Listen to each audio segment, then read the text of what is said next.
In 3, 2, Mute us. 1.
Everybody, welcome. It is Thursday at 2 p.m. Eastern. Thank you for joining us at our not new time, but just slightly adjusted time to accommodate my schedule today. My name is Bobby, and we are here to review some wedding films today. I am joined by my co-host, Jay. Jay, what's up? You know, just kind of winding down the wedding season. On our end, I mean, for us, we have a very small amount to go. I think like 10 more to go in the season. That's some people's seasons right there. Yeah. I'm only doing 2.5. All right. We'll count it. So it's not so bad. Well, it's nice that I have a couple weeks off finally, which is great. Yeah, but I mean, it was honestly, dude, like this was a sick season for us. We made incredible work. I had a great year. I'm feeling similar. Like, I think on the I'm torn, right? As a business and as an artist, those are two separate, ways I think to grade your business. And I think as a business, it was fine. It was a normal year. Maybe a little low on weddings, a little high on commercial work for me. So it all kind of evened out.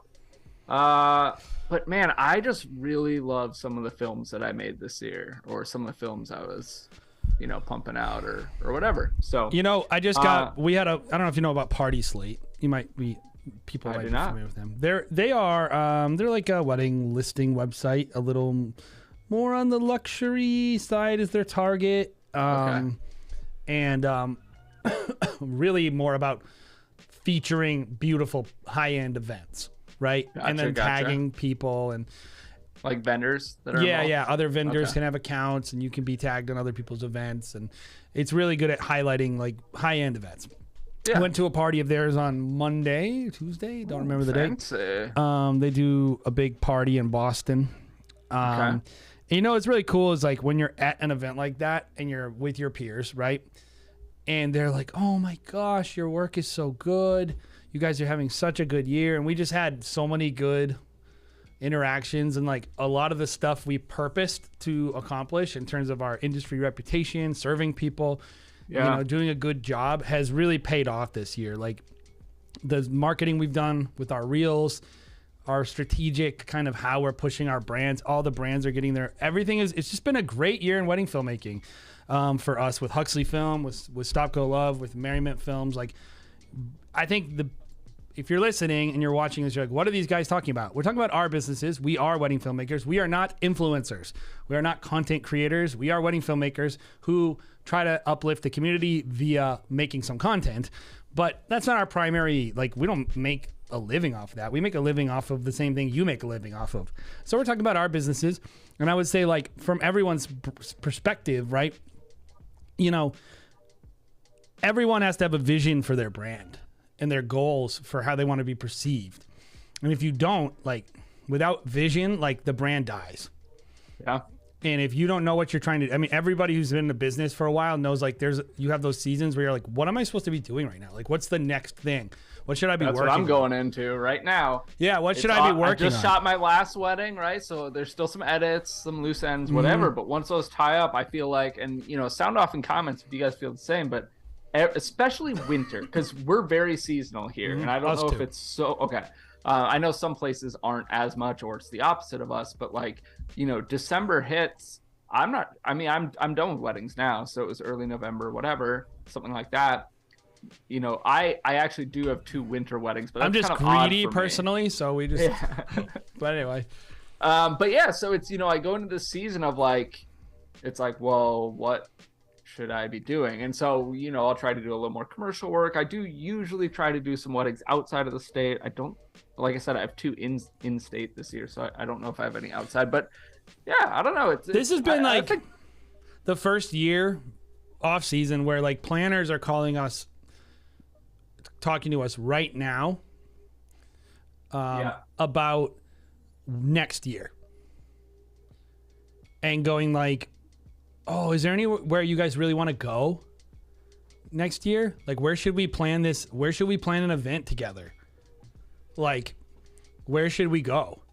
Like, what should we be doing? Like, oh, I got this idea, Jay, I want to run it by you. And, like, it's synergistic. I like when I hear these people who are like, oh, these planners, they think they run everything. I'm like, add enough value and, like, they will be your partners. They won't be like, it won't be like that. Build you up and like ultimately, like, just knowing you can trust somebody, knowing that any referral they give you is going to have kind of that buy-in. It's going to be a great event. It's going to be well run. You know, they're going to get your name out further and further. And this is like high-end and / almost luxury events. Like, if you're listening to the show, chances are most people aren't in that space that I'm fortunate enough to be in. So I'm not trying to, like, but you weren't just like, oh, luxury weddings? Yeah, I'm going to do those now. Like, you worked and you're seeing payoff even now that you've worked on for years. We transitioned this brand in 2019. Yeah, we started moving our brand into the luxury space, and we started granted, a couple weird years, but yes, we started taking time and strategically doing it, and this has been the year. And it all started with the right partnerships. That's where it really starts. Me, like, the gig that we did, the reel that we did, we got a reel that got like 150,000 more now, like thousands of shares, like semi-viral for a wedding film. That gig, I almost didn't get that gig. The reason I got that gig is because I was like, it was a commercial gig. And I was like, hey, man, like, you really want me? Like, I had to fight to get into the door for that, even though the planner wanted us there and everything. And I pushed it and almost, like, I almost didn't make hardly any money on it. Like, I was like, but the connections. I said, this is for this. The reason we're doing this is to get out there. And it's blown up. And now everything we post on the Huxley Film account is minimum 10,000 plays. and high engagement, and we got the visibility we needed nationally, but more importantly, locally with the high-end planners where they're like, oh, these guys are on the scene now. Right. Yep. And so it worked. And it's like, that was a risk that paid off. Someone asked a question, what's a risk you've done that paid off? That's a risk that paid off for us. But anyway, so I'm excited. This has been a great year. I'm excited about next year. Couple things, guys. We're going to do film critiques. We're going to do that right away, coming up right next. But we're going to do a little bit of chat, you know. Honestly, like, this right is like the most actually beneficial stuff to you. If you're listening and you're a wedding filmmaker and you want to become good, this is like the deep cut stuff that nobody tells you in terms of how the industry works. I always tell people, I'm not an influencer. I'm not a wedding filmmaker. I'm a wedding industry person. I love being a wedding filmmaker, but I'm an industry person. I love the wedding industry and working my way through it and trying to get to know people. I'm by no means like the top of the industry, by no means, but we do well. We do fine. And I think this is what a lot of people really need. They really need that. Their films are perfectly good, but it's that other stuff. Sure. But we're going to watch some films. But if you have any questions, I posted a link in there. And I'll just kind of pin it to the top. And this is Ask Me Anything. I want to talk to some people about their business today, Bobby. I want to talk to you about marketing. I want to talk to you about what you can do to make more money, to sell more wedding films, to get in front of more people, planners. Of course, filmmaking is on the table. Ask us anything. Ask us some questions. You can just post it in the chat too, whatever you need. And of course, we're going to watch some films. So who's our first film today, Bobby? All right, we have Kelvin Lozano from Canary Films. I'm not sure if I pronounced that correctly. Shot on the Fuji X-H2S. Love that camera. I don't know why I was having such a time. It's like, it's the hardest word ever said by anyone. I was like, my brain was not working. Mostly with the Sigma 18-35 and then a Fuji 56mm. Felt great about the couple of photographers who were amazing to work with. Mixed lighting with the huge windows and indoor lights. That was a struggle, especially during the ceremony. Some harsh light on the bride, it looks like. And a lot of big events happening downtown. Turn off, you. And... Sorry about that. So yeah, so he says a lot of big events were happening downtown at the same time, so it was really crowded everywhere they went for portraits. Welcome to Boston. I was there I was shooting in Boston the other day, and I'm standing on the sidewalk, and it's 3 people from Wedding Videographers Group. They're all shooting a different wedding. Oh, really? There's an area here in Minneapolis that's like, if you have a wedding like anywhere in kind of, you know, this certain radius or whatever, you always end up there. So like sometimes I'm down there because it's a cool area, whatever. I'm down there sometimes on like a day off on a Saturday or maybe a Friday or Sunday or something. And you're just counting how many wedding parties go by. And I'm always like, oh, I wonder if I know that. Oh yeah, I've worked with that photographer. Hey, what's up? You know? Yep. Good times. Anyway. Here we go. You ready for this? Yeah, let's do it. Let's do it. Let us know in the comments, too, if you see stuff about the film, guys.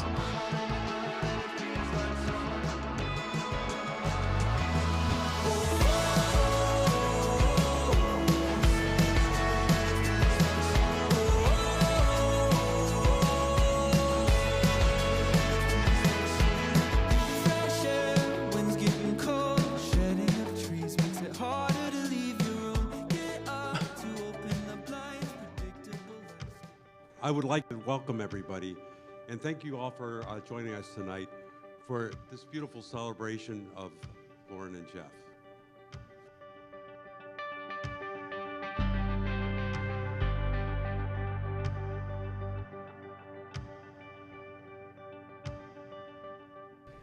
We have come here today to celebrate the wedding of Lauren Schweitzer and Jeff Cargill.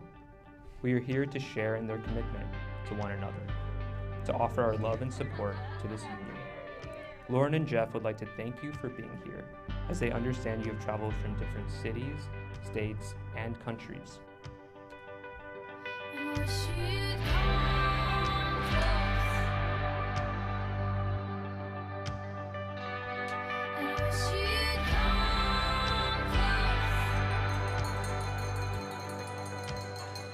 Lauren, your mother and I love you more than words can express. Since you moved to Seattle, you've never forgotten who you are and you fell in love with a wonderful man. I'm an incredibly protective older brother. I got to know Jeff through light interrogation and observation. And what caught my attention was how he respectfully, lovingly, and most important, patiently interacted. Okay, so it's a longer film, so I think we skipped Oh a little yeah, bit. sorry. I didn't get out ahead of how we do this. So while you find a new spot to go to, I'm going to let you know that if you are not a member of Wedding Film School here on YouTube, we review about 2 minutes of your films. So we're going to jump around. If you are a member, we're going to review the full thing. We say 5 minutes. If it's a little longer, we're into it. We might do the full thing, whatever. But yeah, so we're going to jump around here. See a couple. So what I'm looking for is I want to see maybe a little of the bridal transition, a little of that bridal prep, and then going into some of the ceremony stuff. I could see over here. Yeah, we can do like 15 seconds at a time or so.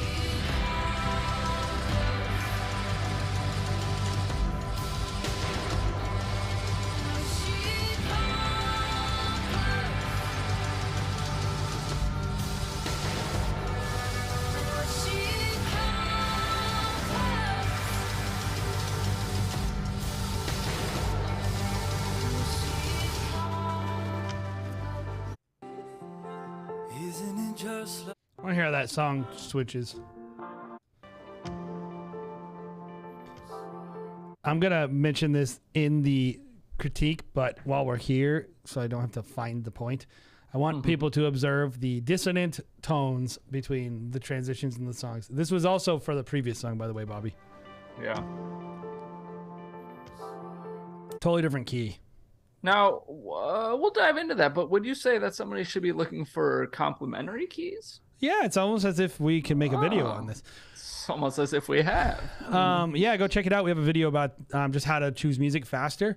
But I think the reason is because you can hear that jarring, like the two different tones. It's like fighting. Yep. The songs are fighting, and it just takes you out of the. It's not. It breaks immersion, as the film people would say. It makes you notice it. You're like, oh, that's a different what's song. happening here? Like it's just not artful. That's part of what we need to do. All right, keep going. We keep going. Curious why they went down in their dynamics for the beginning of the wedding ceremony. That was cool. Did you see that Ferris wheel? Yeah. I've been on that Ferris wheel. How about that? Where is this located again? Seattle. Meeting the day before college graduation at an old dive bar.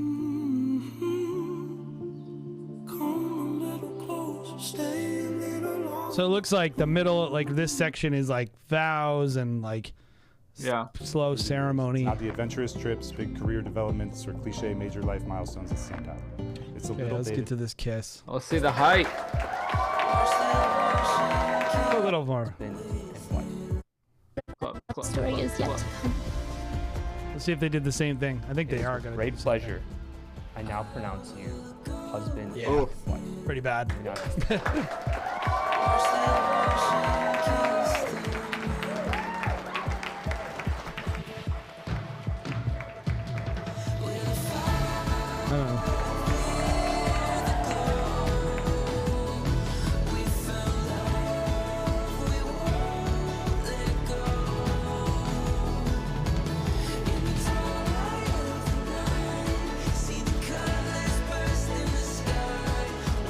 What are we going to do for another minute and a half?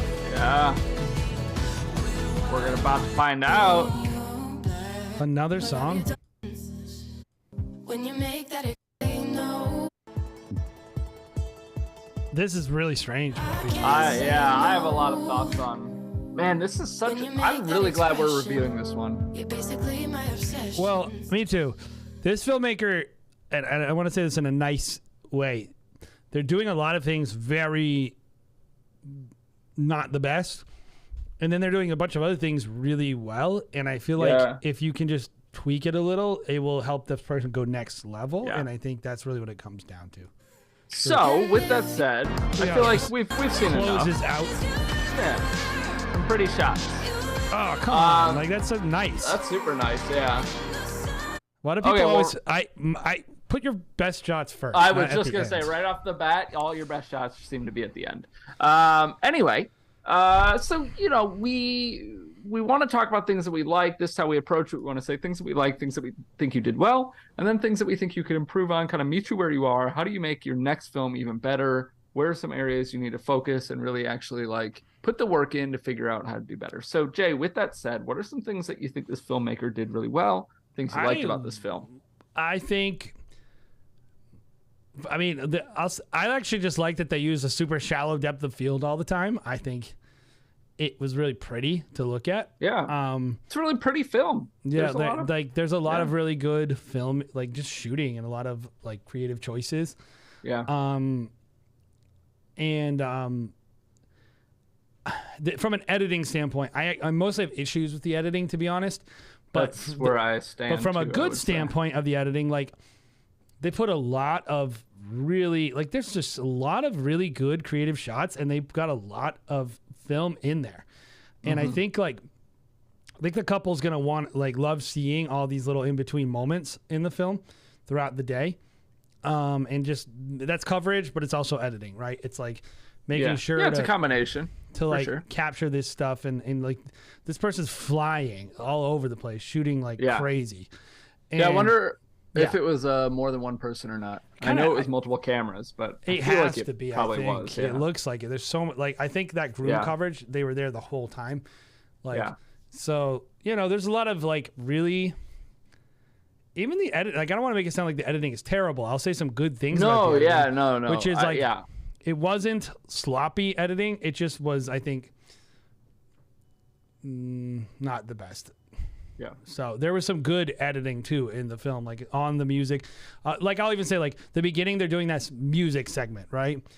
And he's like doing like having the guitar move with the guitar in the song, like coming up right. Drums are coming up on the same part of the song. It's like he was purposely like, that's editing. That was cool. Like, I think that was there's a cool some idea. good pockets of editing choices. Yes. That is enveloped in some poor choices. I think that's what we'll get to. In a vacuum, a lot of the segments work together is what we're talking about. But anyway, what did you like? So I would say a couple things that I did really like about this film. One, I think it's really well shot. I mean, you mentioned the coverage. I think there's a lot of nice looking shots. Yes. I also think I agree with coverage. I think it was very well covered. I also think this is something I usually pick apart on the negative side if they do it wrong. But I want to give this felt like it had the right amount or the right array or mix or whatever of. Like there was some shots with movement. There were some shots that felt handheld raw in the moment. There were some shots slowed down. There were some shots that were stable. Like nothing stood out to me as like, oh my goodness, like get off the gimbal or something. You know what I mean? No, like this was like very professionally shot. Yeah. And just like you have details, you have like, I love the silhouette shot through the window. It's in the beginning or towards the beginning of the Ferris wheel, which is a very big Seattle thing, right over the water. Like there's a lot of just like also Seattle or the street sign or whatever. So it just like it sets the stage, and I think that works really well. I agree. With that said, Jay, let's dive into some of the things that like again, we're here to help. We want everybody to be making better films, running a better business. So where are some areas that you think this filmmaker could improve upon, just given this film as a frame of reference? So my biggest issue with this film is that it's one thing that they might not be able to change, but it is too long. And if you could, it is 100% too long. I agree. Literally, that's why they put on that fake ending. Yep, that is what really threw me. I probably would have said this feels too long regardless, and I'm somebody who says that a lot, so don't worry, that's not like a big critique. But as soon as we were like, me and Jay both were like, I wonder what we're doing for the next minute and 10 seconds or whatever. And then we went to a new song. I was like, oh my gosh, like it doesn't need it. Cut this out, fit some of this, the first look stuff of that, and all your best shots, pretty much, all your best couple shots, almost portrait shots, fit that elsewhere in the film and condense the whole thing. Yeah. So a bunch of things. First of all, I don't understand the story that they were trying to tell.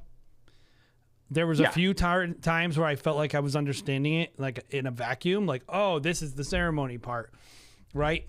I don't understand though, like how we were bouncing between getting ready and walking down the aisle, and like it was all over the place. It felt a little random, and I feel like it's so tough because sometimes when you're editing, like sometimes I like this idea of like, how do I put together these mini stories, right? Well, but it has to be clear. It has to be like, this is what this is for. Between them, yeah. Like this is like, for instance, we did one recently where we did hype intro.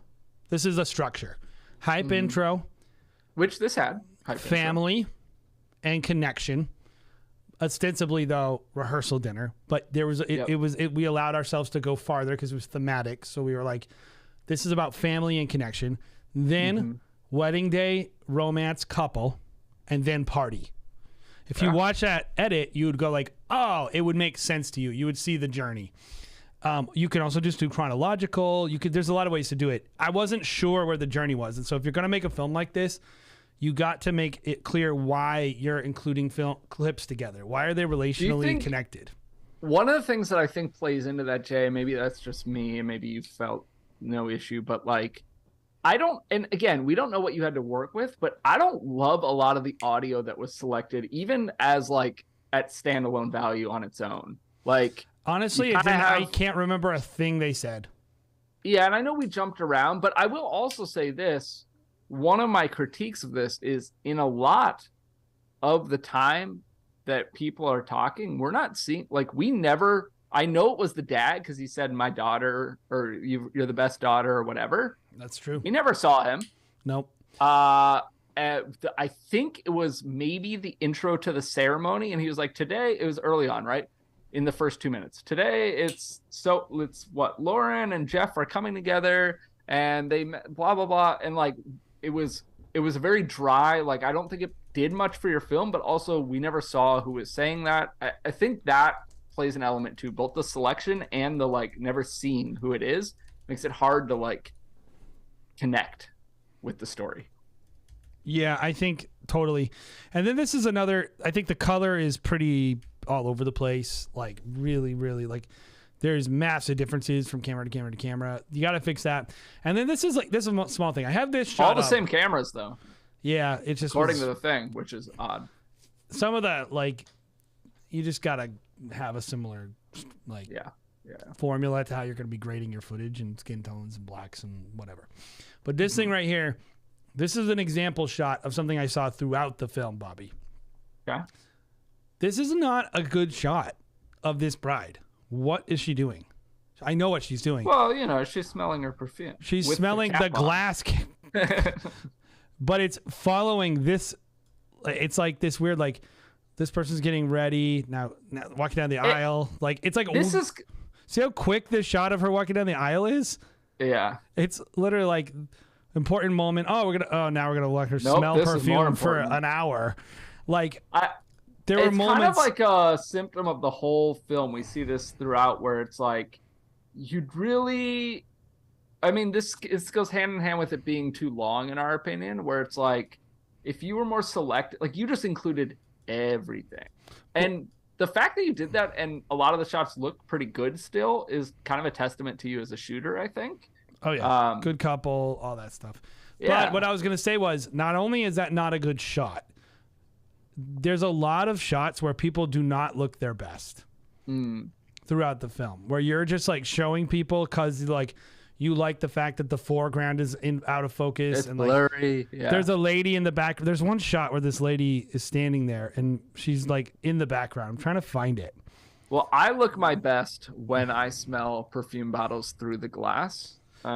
She's like standing in the background. Do you remember like the foreground super blurry? And like it's like her mom or something or some older woman is standing in the background looking over their shoulders. And she's like making the most stink face. She's making like the most stink face you've ever seen. She looks unhappy. And I kind of feel like this shot, there's a lot of shots throughout where I'm like, you were primarily focused on, there's something about the shot that you liked, right? It was a cool composition or something blurry was cool, or cool bokeh balls or something. Yeah. And the people in the shot, if you look at their faces or what the people are doing, they don't look that good. Yeah. Like, yeah. like what is this shot? Well, that's clinking glass. And that could just everybody be out of focus. that you had to make exactly. It could be that, like, honestly, this is what I'm going to say, the short to this. In general, first of all, you got to have your song transitions got to be better if you're going to make this many songs. You don't need this many songs. A big one. There are too many. There's a lack of intentionality throughout the whole thing. On the editing side. And storytelling and shooting Yeah, some of the shooting. Yeah. Sure. You don't have if you literally had to scrape the bottom of the barrel to put together the film length you needed, and you had to include a bunch of mediocre shots.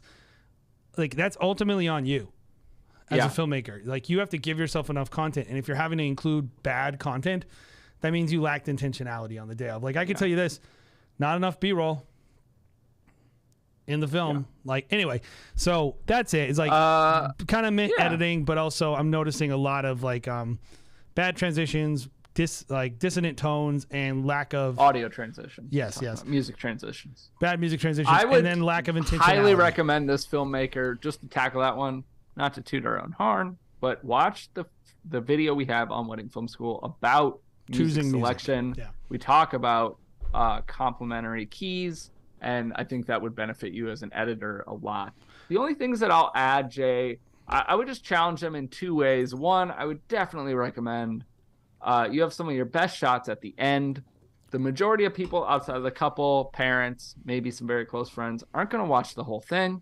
If you want to, if a bride and groom, prospective bride and groom comes to your website and this is on the front page, they're going to watch a minute of it, maybe. So put your best stuff early, or at least some of it. And that's not bad. That's just normal. Yeah.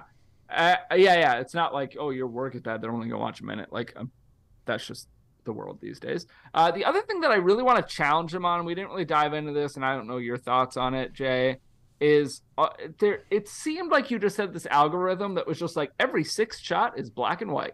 Like, yeah, I didn't really get the there needs to be purpose behind it. And it wasn't segments. Like, I understand, like, okay, groom prep was rough, but I really use this harsh light and shadow and deep blacks, and it looks really cool, and I'm gonna make the whole groom prep black and white. Or I want to do an 8mm effect and I want to make it black and white, whatever. Like, there's ways to justify a lot of, like, there's nothing wrong with black and white. There's ways to justify it, but I question. Yeah, it just goes with the other part of the theme of intentionality, right? Yeah, it's intentionality. And and maybe I'm not picking up on something, and you can say, oh, well, I really liked having this, like, or I like breaking up these segments with this. Like, I don't know, you do you, you're an artist. I'm not telling you how to do your film necessarily. But I do think that, to me, it felt like you just randomly clicked through, 25 clips and said change to black and white, and that there was no purpose behind it. And so I would challenge you to think of a purpose or why you're doing that.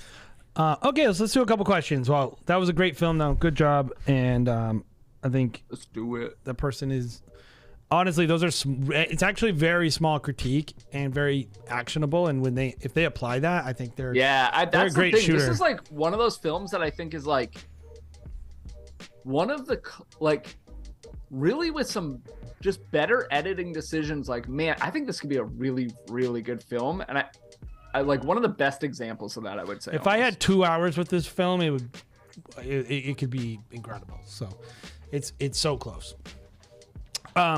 Okay, so Daro, I apologize if I don't say your name correct. Are you still in chat? If you are in chat, say yes, and I will answer your question. But if not, I will. We're gonna move on to another question, and this is a question I think both of us are somewhat qualified to answer. Okay. But I will also be deferring to other people I know, such as Lindsay Conklin from Le Rev, and people, Ray Roman, people who are my friends who would probably agree with me. So this is a question. They said, how necessary are planners to getting you high-end luxury weddings? And first I would say, let's define that, right, Bobby? True. I wish we had their definition because I think that's ultimately what matters. I think I'm going to define it based on what I've heard amongst luxury wedding circles. Okay. What I've heard is a luxury wedding is, and this is also debatable too, but they go by a per guest spend. And I'm going to tell everybody an account to go follow on Instagram because I'm going to follow it right now. this is one of the most informative on the industry and total spend. And it's called Nanty_narking. And I'm going to put Following it. I'm following it. I'm going to post it in here because they are going to, this, by the way, I believe I'm not 100% sure, but I think I know who runs this account, and they are Also, follow the Wedding Film School show. yes, they are a luxury, that's on Instagram, by the way. I believe they are a planner. Although I'm not 100% certain, but this is how planners think about weddings. And if you don't understand how these budgets go, you will not understand how it works. But if you look, you're going to see like this one says cost of 140 person wedding in Napa Valley, California. They don't tell you, but what do? What's the first thing it says there? It says total spend. All right, can you see that one, Bobby? I can. What does it say? 703,000. But what does it say underneath it? Oh, the per guest. That's how wedding planners actually talk about budgets. That makes sense because that takes like the market and the location And the quantity of people. Yep. Because like you can do yeah. a 50 person wedding if you're spending $5,000 a guest, that's a luxury wedding. Like just like if you're spending $5,000. So this person spent $5,000 per guest. And so when you look and you go like, let's say they spent only I get paid $11,000 to shoot wedding videos sometimes. Like think about that. A $700,000 budget. How much of that budget went to the wedding filmmaker? Can you do that math quick? I can do it pretty quick. Less than 2%. Yeah, it's not a lot. I'm gonna do it exactly.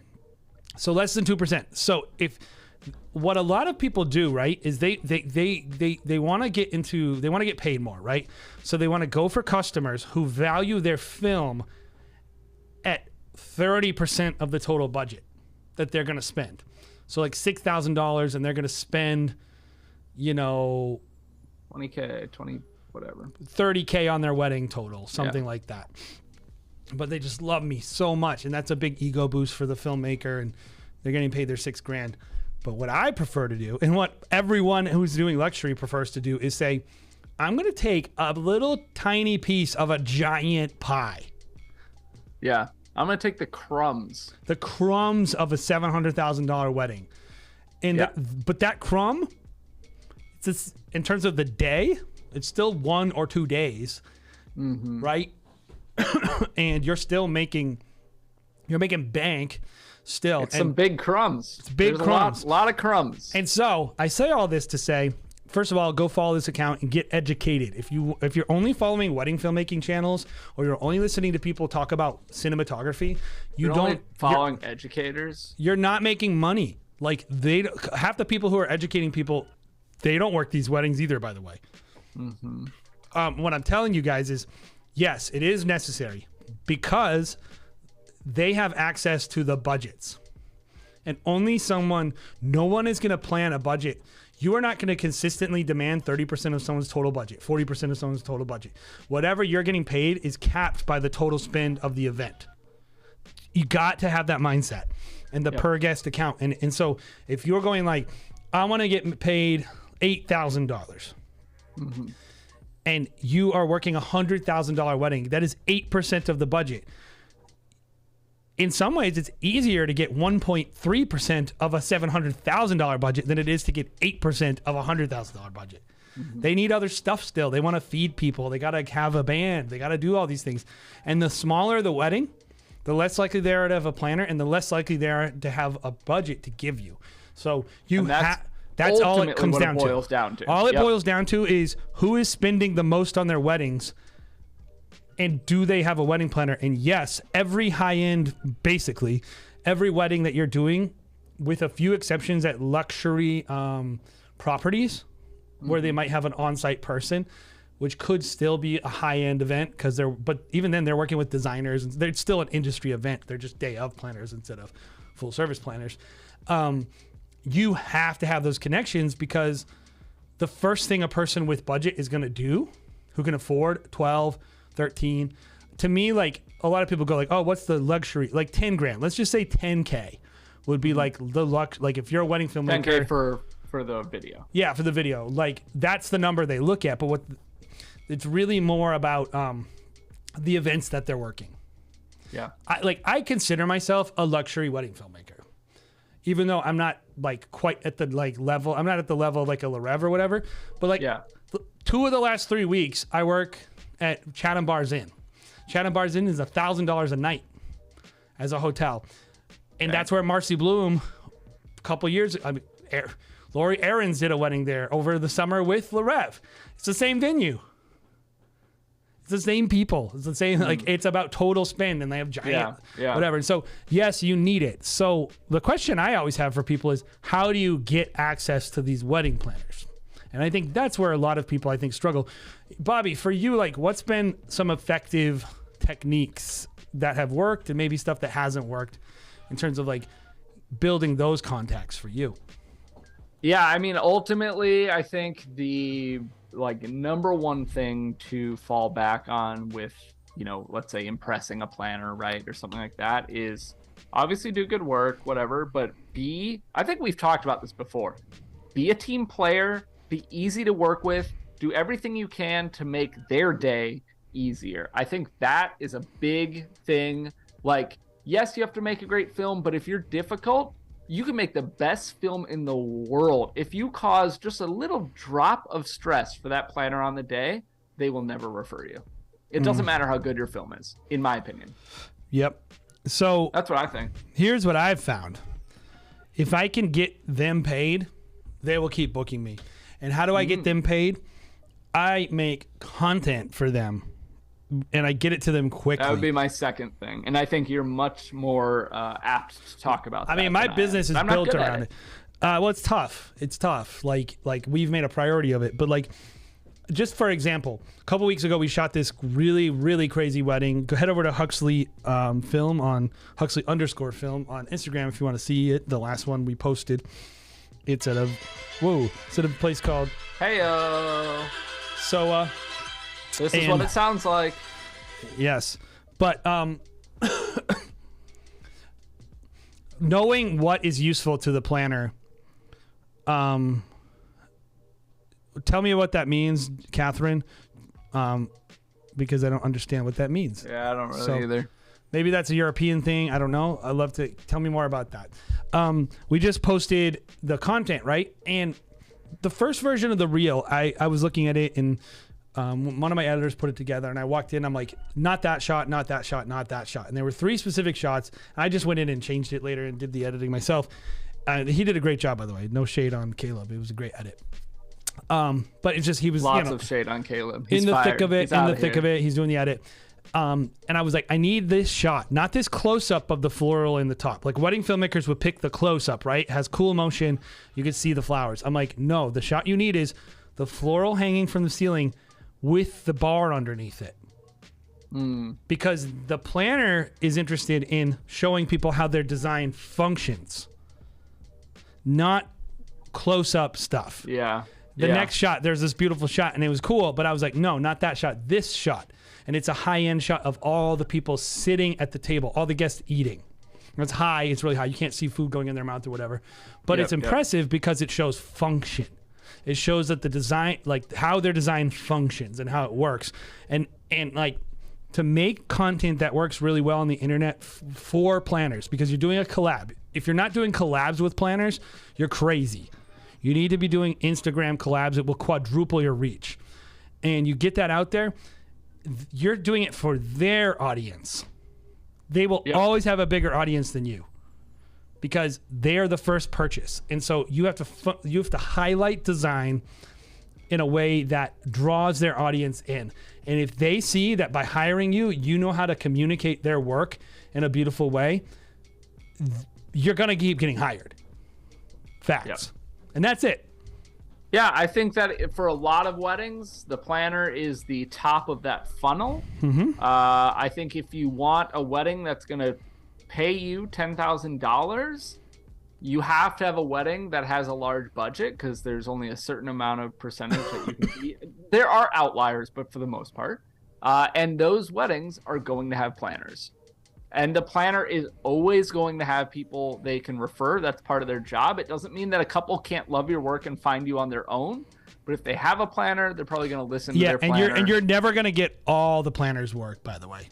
Like, planners have told me in the past, like, they purposely have, like, a pile of 3 or 4 vendors that they refer, and they want to make sure they give all of them some work.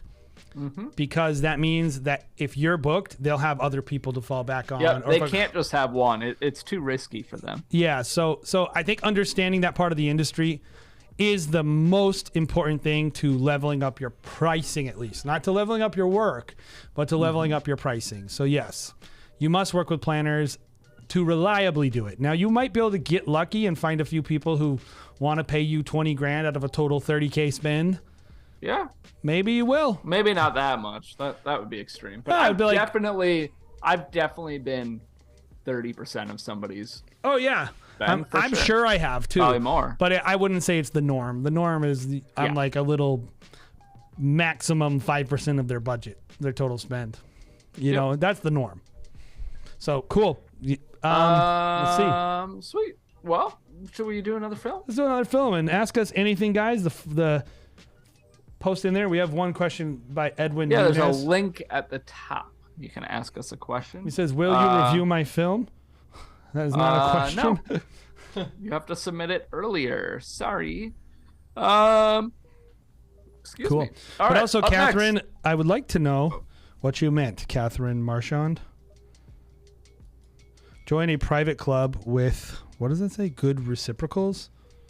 That to me feels like something where you're paying a kickback, maybe. I have not found that to be the case, by the way. I'm very interested in what they mean and where they're located. Yeah, at least in our market and in the States, that's not really the thing. It's really more like they don't care about $500. They want you to get them the next. I mean, some of these planners are making $150,000 to plan these events. They don't care about $100. They want that next $100,000. Yeah. So, yeah. Anyway. All right. Next film we've got. It's coming from Jason Matthew Films. I don't recognize that name, so that might be the first time they've submitted. This was a 3-day Pakistani wedding. Captured the music for the film live from the bride and groom's family singing at the Mendy night. That could be interesting. Highlight film, Canon C70, R6, 5D4, and a red Komodo. All right. Oh, dude, you've just opened yourself up to so much criticism. Dude, also, you want to guess what well, you can see it, but did you look at what the deliverables were? No. The deliverables: a 1-minute film, a 4-minute film, a 12-minute film, and a 35-minute film. No doc edits. That sounds like my personal hell. So, with that said, I just don't like. I'm not mocking this person in the least, but I don't understand truly. Like, I don't understand why people need to offer such convoluted packages. Yeah, I mean, maybe it's all a la carte or something. And like, I don't know, I guess if I was all a la carte and a client was like, oh yeah, no, I want that 1 minute. I love that teaser. And then we want a 4-minute, and then like a 12-minute would be for us. And then like 35-minute for grandparents. Like, I mean, sure, I'm going to charge you a boatload. I'd probably do it, but I don't want to. I get it. Like, people want what they want. And all that matters is the film good? Which one are we watching? We're watching the 4-minute. Perfect. But we're only watching 2 minutes of it because we got to get this show on the road. We got to get moving. We've done one film in an hour, almost. But this is the bride's family singing. I love this. Yeah. They got the nice little drone underneath, like drone tone.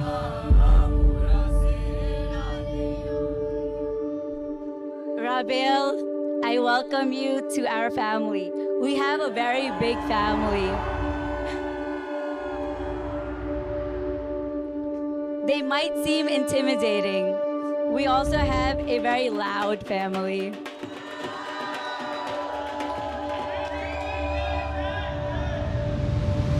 The type of family that even if you're sitting right next to them, they will talk to you as if you're on the other side of the room.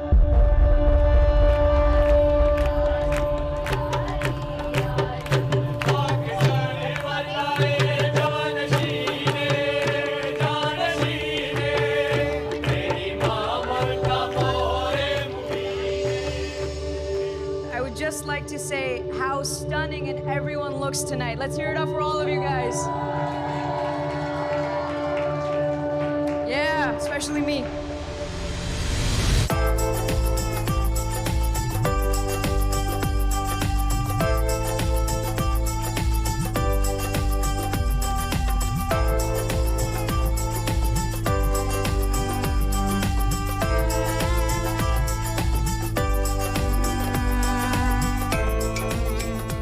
But at the end, I would just like to say that Rabel, I promise to be your partner in crime, bully pie with you as much as possible, make you laugh when times seem gray.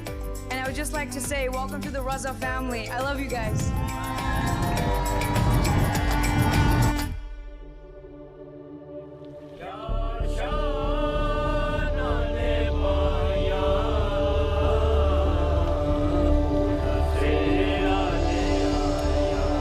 Now you two are best friends for each other. And therefore, you got to make sure that there's veil and hijab between the two of you as far as your matters are concerned. People have gathered here on this beautiful day, decorated themselves, beautified themselves because of the gathering, and rightly so.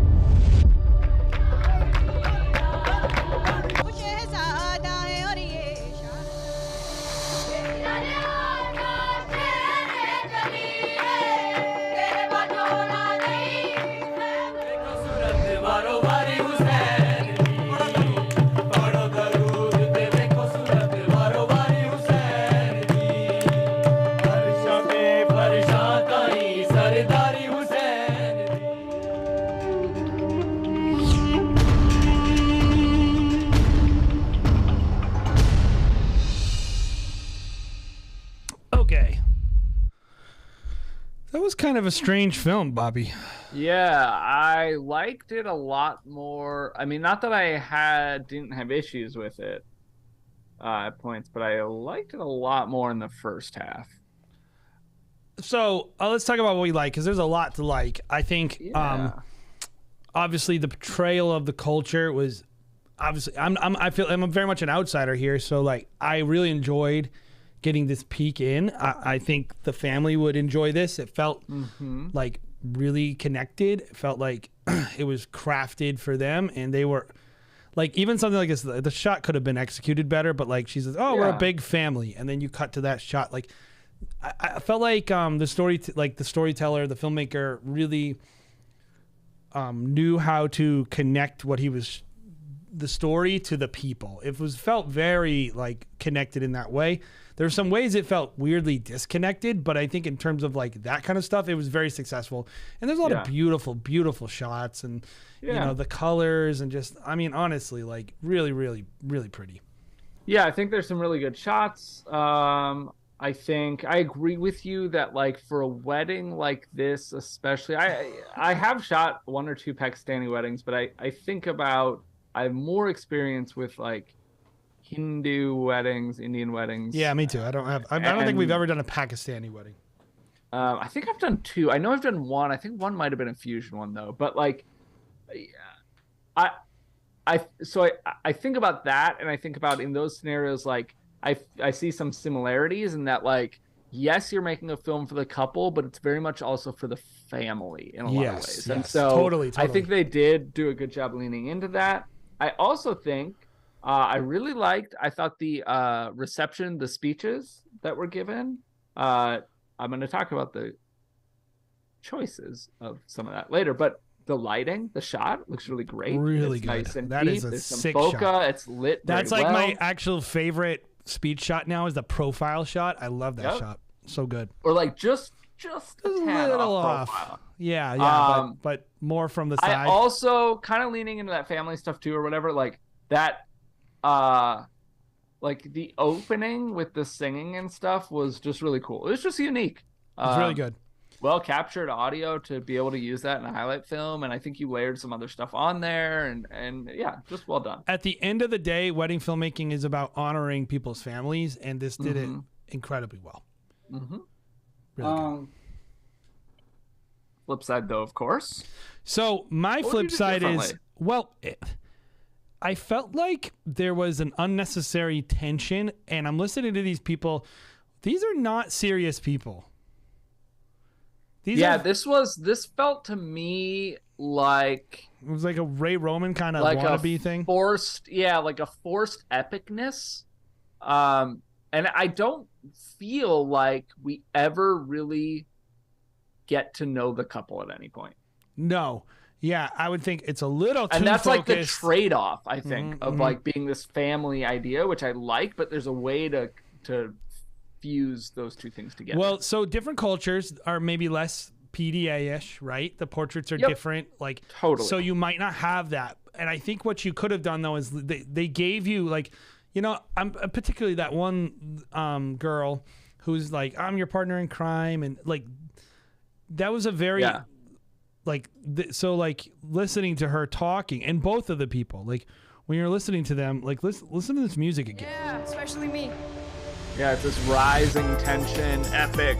Well, that's the transition. And then it switches over. Yeah. But then it goes back here. Back to it's that thing. Undertone, that like tone that's just steady and I felt like you should have just broken the tension, right? Let them have fun. Like you have to play both sides of this type of story, right? It's like a cultural thing. There's an epicness, which I think you can have some of that edginess to it. Yeah, you can have it for sure. But they were giving you fun vibes. This family was giving fun vibes, and I felt like it was. I'm watching it and listening, and I'm like, the difference between what I'm seeing and how I'm feeling at the moment. I'm feeling tense because it's like, and they're like doing this. I look the best, ha ha ha, and she's giving like. Well, I think that's my biggest critique of this, or at least one of the big ones for me is like, it's that exactly. And what for the side that I kind of approached it from was saying, I don't understand the selection. Again, we don't know what we had to work with, but I don't understand the selection of the audio clips you used from those first two women. And the issue that I think you're helping me discover is that I don't understand how you choose these. Like the first lady is like joking around, throwing her family under the bus, saying that they're loud and they're in your face and they yell and they're huge and, you know, you got a lot to get used to. And I don't think she's actually saying like my family's terrible. No, like, it's joking. It's lighthearted, whatever. And then there's this other lady that's like, we all look like everybody looks so great, especially me. What's up? You know? And like, it's all this like lighthearted, jokey banter, but it's met with this tense, epic music. And that's where I don't think those two moods align. I think that's the issue I have. Yes, I think totally. And so I think like trying to find a way that you can do what you want to do with your film, but also give it space to represent the couple totally, not just to show like the cultural parts that feel like a National Geographic if you're from the outside in. Yeah. Like voyeuristically looking and going, look, oh, it's so exotic, right? And that's cool and that's personal to them.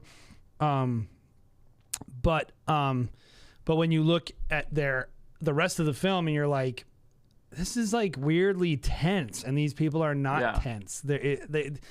I was like really falling in love with this family and really wanting to like feel that their positive energy coming through the film, and it was not. And then I also have a big issue with this segment. Is it the ending or the semi-ending kind of? This sequence right here. Why? I don't like that. I think that's like part of the whole last minute where I'm just like, okay, you're just showing kind of the same shot. It's like a medium shot of a group doing different songs. It's a 3-day for wedding. like a you while. Yeah. It didn't feel like a 3-day wedding.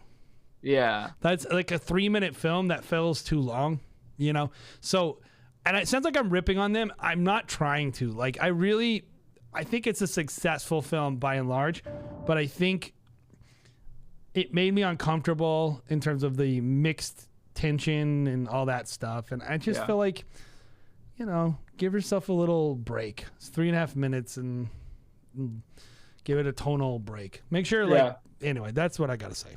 The only other thing I'd say is there were like 2 random black and white clips. I'm just going to go on that train because I did it in the last one too. I'm just like, why? I noticed I'd love that. to know why. And maybe you have a great answer for that. But to me, I'm just like, this seems random. Yeah. I want to bring up one other thing, and it's based off a comment that we got from White Phoenix Wedding Films, and it says, I would not be able to tell the difference, or I'm not able to spot the difference between the red Komodo and the C70, or any footage for that matter, basically. I would probably agree. I know I'm looking at it through Zoom, through YouTube, whatever. I'm assuming that shot right there is the red. Okay. The one that we really like. Okay, gotcha. The grain, it reminds me of red grain. Yeah. So I wonder, to me though, like, I think that brings up a big question of like, why are you actually using the red Komodo? And are you actually benefiting from that? And if you are, awesome. I think people just like to do things that are cool, you know. And I kind of get that. Like, I don't want to tell people don't do fun stuff that you like. I mean, people shoot on black magic because it's beautiful, but it's also a pain in the ass. Like, you know. It definitely doesn't replace the fact that I felt kind of weird about the editing. Yeah. Editing is the most important thing, Bobby. Way more than shooting. Yeah. As long as you hit like a solid standard. It's a certain threshold of shooting, and then above that, it's like, okay. You got to just like give somebody a handful of really good shots, but not tons, but a handful, and then don't screw them up. Keep it clean and make sure they're good. But after that, it's all editing. I would agree. So,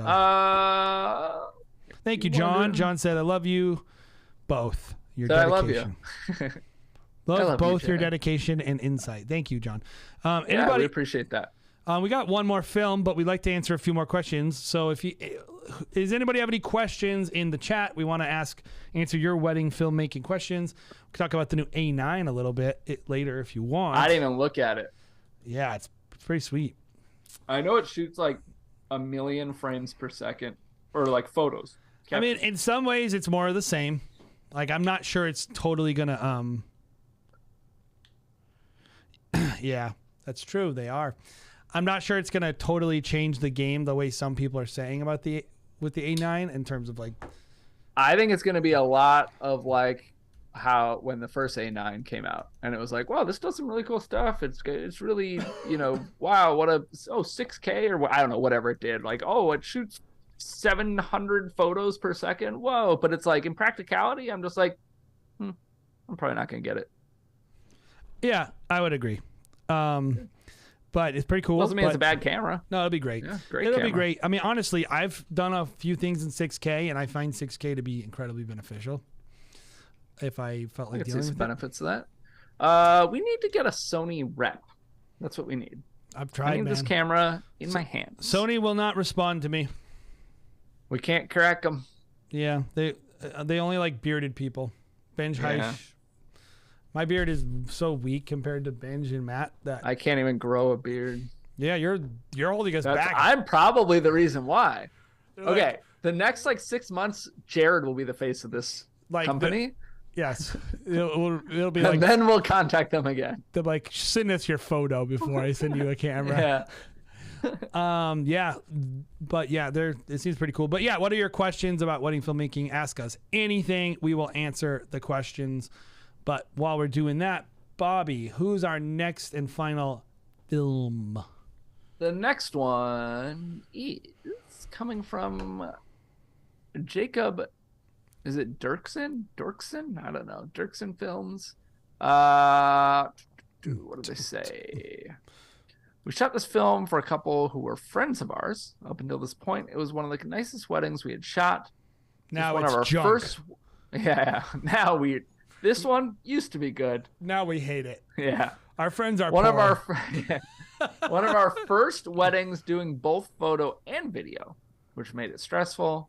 The lighting felt super harsh throughout the day. Thankfully, I only ever needed to raise my ISO above 800 for the last 30 minutes of coverage. I don't think that matters that much, depending on what you're shooting on. Well, yeah. Or I guess how you were shooting. I don't know. 5 to 7 minute film. Regular Fuji versus Passum dial Fuji. What is that? Sorry. What are you looking at? A question in chat. I don't know what that is. I have no thoughts on that. That's what that photo something manual modes. Wait, what? Are you talking about like manual versus I think is he saying the little dial that's on the top of the Fujifilm cameras? Yeah, like isn't that like aperture priority, shutter priority, that thing? Like those modes? Elaborate. Yeah, I would have to say explain the question a little more, because the dial don't care about it one way or the other. So or do you use my dial for custom 1, custom 2, custom 3, and that's it. And manual, I guess. Yeah, I mean they're here. They're in chat. They'll elaborate. Yeah, Fujifilm has all those retro dials and. Oh, true. So I don't shoot Fuji, to be fair. So. Yeah, I mean they're fine. I don't really. It doesn't impact me because I turn it on video settings mode, and ignore the dials. So maybe I don't like them. I guess that's your answer right there. That's what you're asking. I'd rather not mess around with the dials. I'll say that. Yeah, I like control. I don't want to just focus on shooting, but that's just me. All right. Well, while we wait for the elaboration on that question and any other questions, if you have questions about anything, the business side, the shooting side, the editing side, what our favorite fast food is, whatever you want, drop them in comments or in the Ask Us Anything link, which is pinned at the top. And while we do that, we will get to this wedding film. Hopefully I have the right one, by the way. Is it this one? Looks like they have a proposal. Yes, it is. Gavillion Vale Wedding. Great. Yeah. It's interesting they didn't mention the proposal. Let's. In their submission. Maybe somebody proposed during. No, that's wedding. definitely the one. Also, we will jump around on this because this is about 8 minutes. And I would say that I'm gonna marry Isaiah Clarke one day. Huh. Did I miss something? And I would say that I'm gonna marry Isaiah Clarke one day. The and killing me. And I'm always right, so. That's weird that they didn't include the beginning of Wait, the can you story. pause it? Yeah. I really, really wonder, and Jay, I have seen this happen before, where there is a thought that I really want to use, and I cannot cut it up in a way that I can use it. And I think that is what happened here. I think she probably said, my friends would ask me what I'm going to do. And if they did, I would say they should have included that.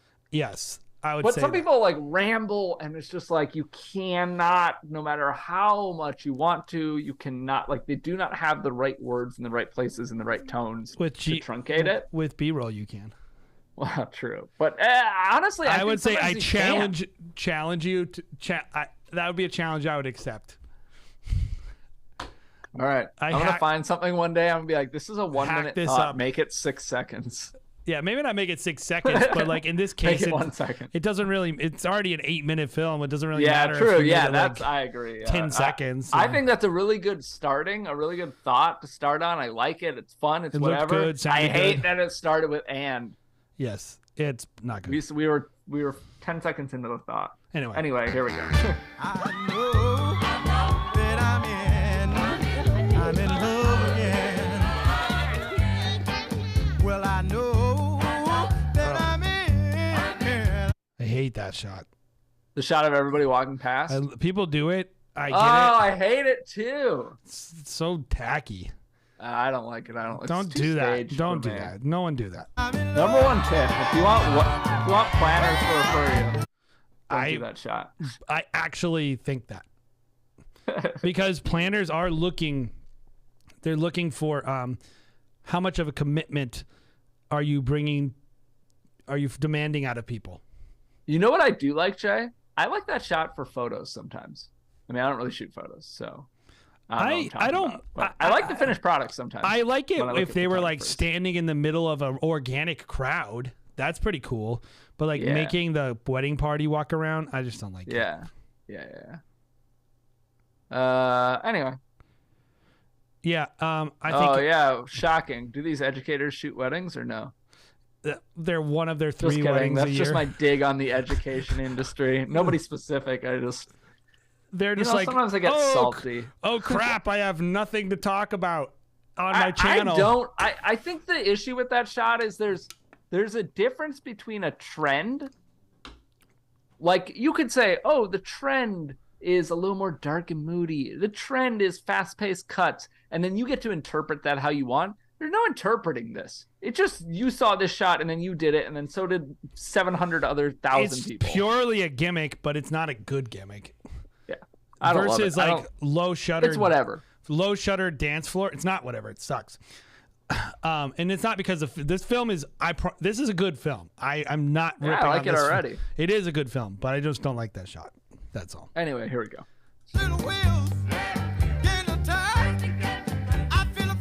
Like that stuff is sick. That looks great. Yes, I know that I'm in. Whoa, that's a interesting venue. Is this a wedding of children? Only children.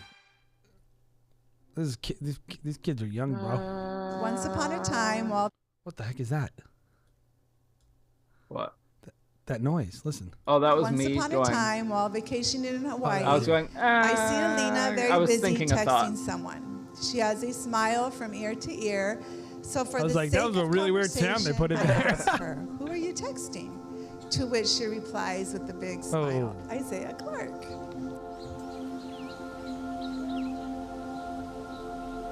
I proceed. I will say these people seem super sweet, and there's like a super sweet vibe to the film so far. Yeah. I want to see this dad first look. See if they really. It's been such an honor watching you become the young woman that you are today. Honestly, listen to this. So this is the dad talking, right? Mm-hmm. What I feel like more people should do this and don't do it. Which is, if you're gonna do the dad first look, put the dad's toast. Put the dad's toast over it. I like that choice a lot. Let's see if they nailed it. Oh, Lena. Jeez. Hi, Dad. How beautiful are you? Thank you. You too. Wow, you look sharp. Thank you. So do you. We're going to start the day off good. Mm-hmm. Let's do it. I remember when I was younger, Alina had her first crush, Isaiah. And after the first date, I remember Alina coming to my room telling me These two people are like children getting married. This kid is young, dude. everything that he said to her, how he looked, how he dressed, how he... I will say the more expensive your weddings are, the older your couples are. Usually, not always, but There's like a diminishing returns on that or something, but yes. Yeah. Sinfiano Studios. We did not make this film. Are you referring to the filmmaker here, or are you referring to filmmaking in general?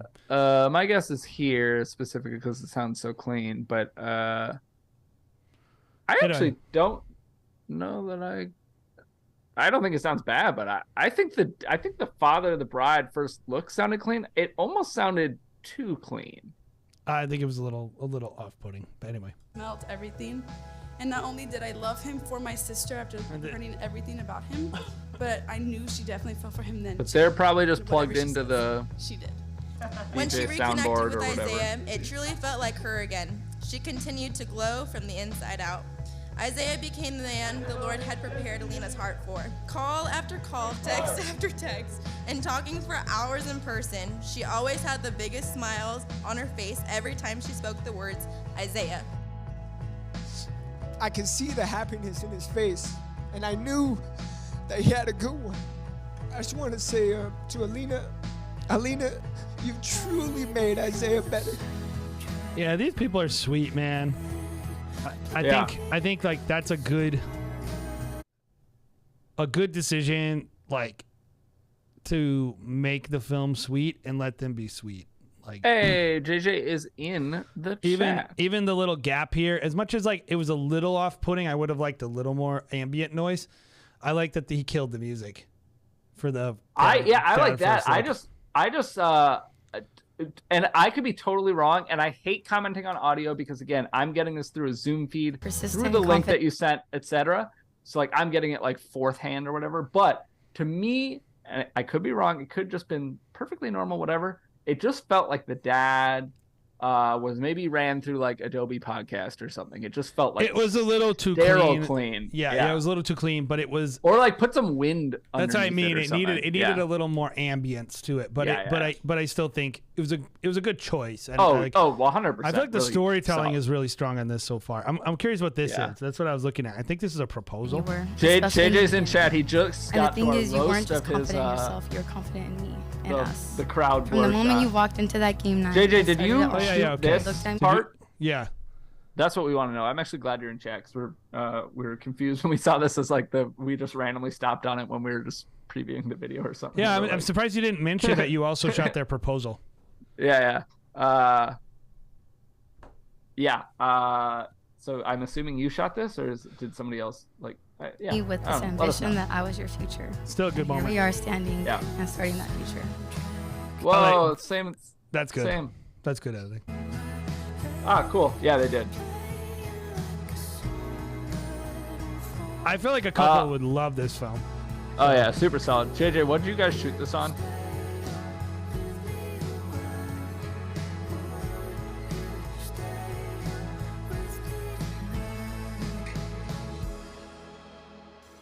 Alina, I love you. I always knew if I ever had an opportunity. Ever since 1 year ago when I was 20. Having you in my life has been my greatest desire. Now I have the privilege of being united with you. From the very first time I laid my eyes on you, your beauty captivated me. You have exceeded every dream and expectation I've ever had. I love you for who you are, and I wouldn't want you to be any different. My Alina, you are the answer to my prayers. When I was young. Good vows. I think you did say that actually. Very cute. Very cute, very cute. Let's see if we get a party at the end. Yeah, I feel like we're running out of steam here in this middle. Jump around. But I want to see them. How does this happen? So the song comes in.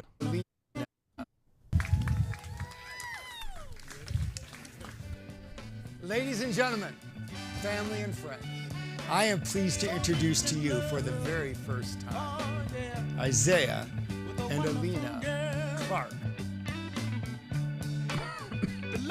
Oh, that is not good. What? I didn't see it. It's not a thing you see, it's what you don't hear. Oh. Like crowd? Yeah, there's no crowd clapping. Yeah. There's no I mean, maybe they didn't clap, but you definitely got to include, like, for a moment like that, you got to include some ambient audio of them walking. Let's see this too. This is them walking in. They're too busy throwing flowers. Nobody clapped. They're pretty. Cute, fun. Ooh, that looks really nice. I'm not seeing any details in this whole film. Yeah. There were a couple. There was like a shot of the ring, the perfume bottle. But I mean, like room details, like florals and. Yeah. Okay, they're walking out. That's pretty. It seems like it was an early day. Christian couple want to get to bed quick. It's like, screw this party. We want to get laid. Hey man, I grew up in the church. I get it. So he says details were before they entered into the reception space. Oh, I want to see that. Let's just cut over to that. Let's see some. There we go. There we go. Okay, we just skipped around it. That's why I said not seeing it. Oh, but they're so quick, man. That should be early. Also, no. Well, if you consider that previous shot a wide rim shot. I don't know if he did it justice. That could be. I mean, I think he shot it well. The shots look good, but the way it was included in the film. The rest, they're all good detail shots, but nothing. All right, so there's a bunch of things I like about this film. So I'm going to say the things I like because I sincerely like it. Yeah, I like a lot of things. I like most things about this film, I would say. I would say it is very, very, very cute. The couple is very cute. Oh, cute. And I think this is a moneymaker because people watching this will feel good about it. Like they feel like this is what their wedding they would want. This is how people want to be portrayed. This is how they want to feel. This feels like a wedding, right? When you're watching it, you feel the love, you feel the genuine excitement of the people that are getting married. You feel this connection, this emotion. Beautiful. Given they did it in front of you, you didn't make them do it. But as a wedding filmmaker, you can choose to include it or not include it. I think the shooting style enhanced it. I like the handheld motion throughout the film. Yeah, it's very solid, and very good shooting throughout. Good solid storytelling too. Yeah, really solid shooting. I really liked a lot of the colors throughout. I didn't have any major complaints there.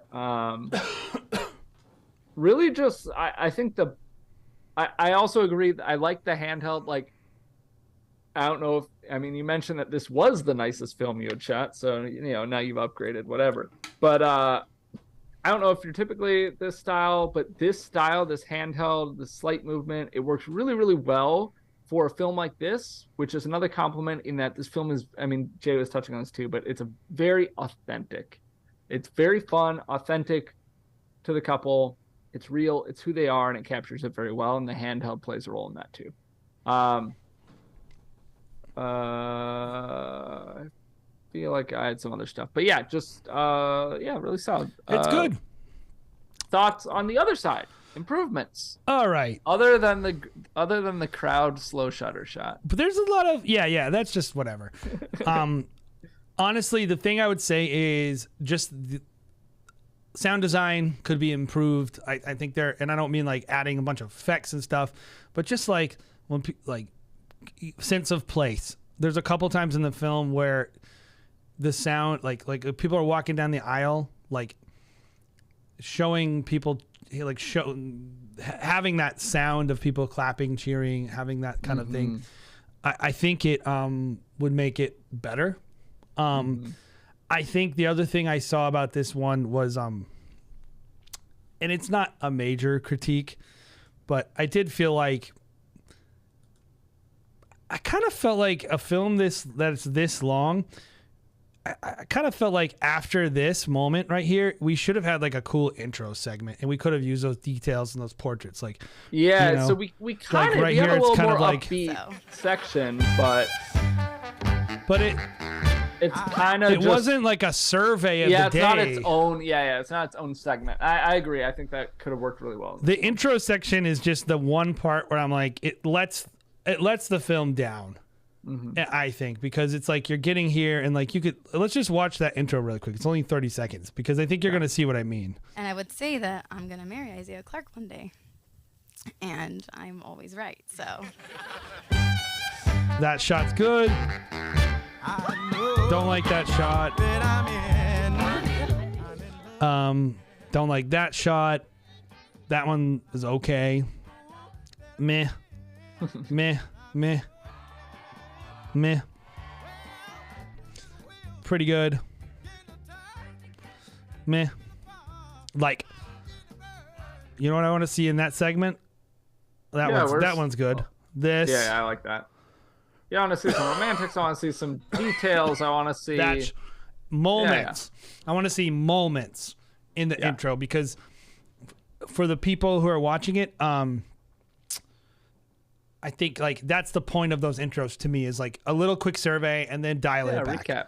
Yeah. And some of these shots I think could have been anywhere in the film. They don't need to be there, and they're not your best stuff. You have excellent like portraits, I think. Like right here, like this shot, not in the intro.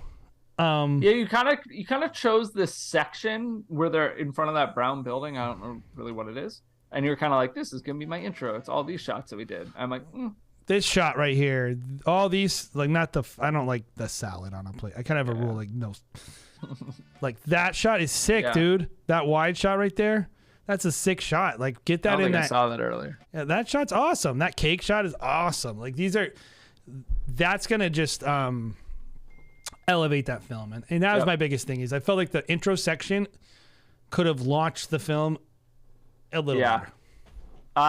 So JJ asking in chat, do we think that he should usually include his best shots in the intro? Best shots, I think some of them. But best moments. I like moments. I think you have to ask yourself this question: if I put this in the intro, will it ruin my story? Yeah. If you need that shot for storytelling reasons, now what you can do is show a different part of the shot. Yep. Like if it's a sequence. Like you might want to have like, oh, I now pronounce you man and wife. You want to save that because it's a story component. You want to save it for a certain part in your film.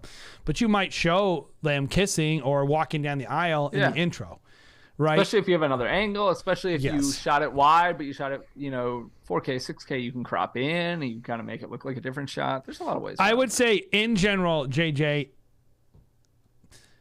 I always think about my next client, which is why I make a lot of money. And so that is what we're here to do. If you want to make a lot of money, you should think about your next client when you're editing for your current client. And you can usually make them both really happy. Like you shouldn't do something for the next client if the current client's not going to like it.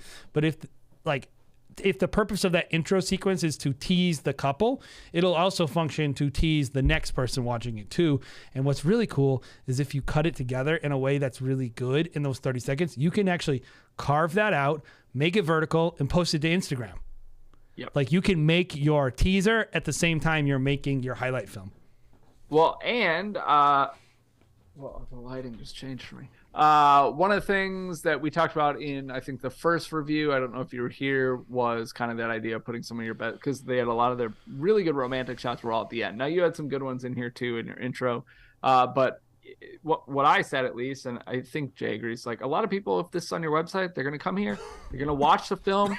If they don't know the couple, especially, even if they know the couple, they're probably not going to watch the whole film. A lot of people just aren't. They're going to watch a minute of it. And planners so too. Like a planner watches the film and they go like, oh, wow, this person really knows how to highlight my work. And you do. Those shots were all you need. You know, you just they were all play it a little longer too. Like don't rush past detail shots. I've noticed a lot of like newer wedding filmmakers who are in the first like 5 years of what they do, very focused on portraits. They will linger forever on all these portrait shots and they will rush past those room details. And I always tell people like, that room detail will make you more money than those portrait shots ever will. I'm telling you, like everyone wants those details in their film. Not every couple wants to be cutesy on camera. Yeah. It's more universal. I had a really reception setup that I really liked in my last wedding. It was a great way to cap off the year. Yeah, dude, we did. It had like 500 candles. I was like, yes, and real candles, which took forever to light, but Yep. Yep. But it's I mean, that's a great film. Whole lot to add. Yeah, I think it's a really solid film. I think I kind of brought up stuff along the way. I brought up the dad's audio, a little sterile, the intro kind of ish, but it's all really small stuff. Yeah, man, this is really good. This film. is a very good wedding filmmaker. Like, we're in year 2 now, just now learning how to include details as part. Yeah, exactly. You're on the journey, JJ. Like the journey is always like, learn how to deal with exposures and lightings, learn the pacing of the day, learn the couples and how to tell their story. And eventually you learn an industry story. Like how do you fit into the industry at large? And like initially, like you're doing a great job, but just this is how I want you to think about details. Details are the dreams of your brides. They're not incidental accessories. They're not less than the kissing. They're choices. They're not less than anything.